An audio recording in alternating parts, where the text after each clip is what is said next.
cette vidéo, on va répondre à ce jeune homme catholique qui répond, je pense, à une évangélique sur la question du pédobaptême. Et ce qu'il fait, c'est qu'il prend plein de versets bibliques pour prouver son cas, sauf que comme on va le voir, ça ne marche dans aucun des cas, puisque la Bible enseigne le credo-baptême et que leurs arguments sont surtout des arguments du silence, ou alors ils sont tirés d'une mauvaise théologie des alliances. C'est parti. Que ce soit dans Acte 2, verset 38, verset 39, ou encore dans Acte 16, versets 15 et 33, à aucun moment on ne dit que les enfants sont exclus.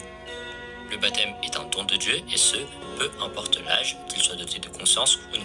Commençons par Acte 2, 38 et 39, qui est un des passages favoris des pédobaptistes. La partie qu'il sélectionne souvent, c'est « Et cette promesse est pour vous et pour vos enfants ». Sauf que le contexte immédiat montre que Pierre il s'adresse à des auditeurs conscients, puisqu'ils ont rejeté le Messie, et maintenant il les appelle à se repentir. C'est juste devant vos yeux, hein.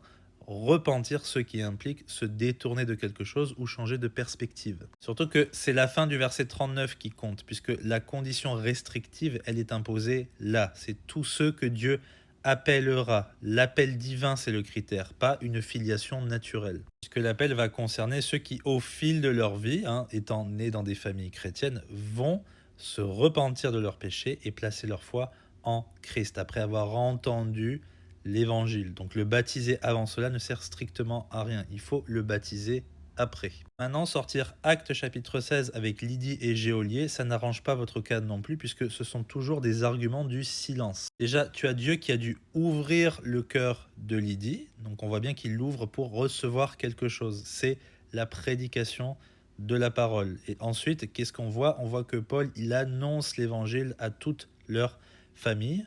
Et c'est après cela qu'ils se font baptiser. C'est ça l'ordre des choses que par exemple Acte 10 montre beaucoup plus clairement. Eh bien, on entend la prédication, on y croit, l'Esprit est descendu particulièrement sur Corneille et ceux de sa maison, et c'est après qu'ils se sont fait baptiser. On peut également citer Colossiens 2, dans lequel la circoncision qui est réalisée sur les enfants, sur les nourrissons notamment, est remplacée par le baptême. Alors, ce passage, qui est aussi un favori des pédobaptistes, n'a rien à voir avec une continuité administrative. La continuité, elle est spirituelle. Entre quel type de circoncision? De la chair? Pas du tout. La circoncision du cœur et l'union avec Christ. Puisque la circoncision mentionnée, elle est faite sans main. Donc d'après cette logique, ça va exclure aussi le baptême des nourrissons. Puisque le baptême ici, il est présenté comme un signe d'une réalité qui est déjà possédée. Comment? Par la foi, comme dit le texte une fois de plus. D'accord? C'est-à-dire d'avoir été mort, enseveli et ressuscité avec Christ.